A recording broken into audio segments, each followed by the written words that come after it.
আমার একটা বিশ্বাস হচ্ছে একজন মেয়ে যদি চরিত্রবান যুবককে বিয়ে করতে চায়, তার টাকা পয়সা আহামরি লাগবে না, তার চরিত্রকে সুখের সন্ধান দিয়ে দিবে। ঠিক কিনা বলো?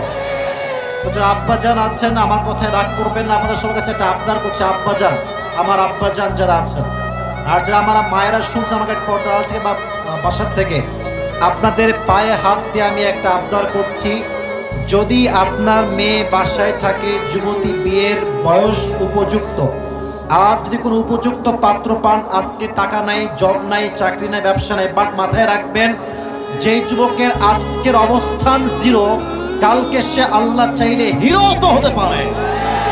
আপনি বিয়ে দিবেন না কেন? আপনি আমাকে বলেন বিয়ে দিবেন না কেন? আপনি যদি বিয়ে না দেন সমস্যা একটা হবে, আপনার মেয়ে প্রেম করবে, জিনা করবে, আর প্রত্যেকটা গুনাহের ভাগীদার আপনি বাবা হবেন কাল কিয়ামতের দিন। আল্লাহ প্রত্যেকটা বাবাকে আমার কথাগুলো বোঝার তৌফিক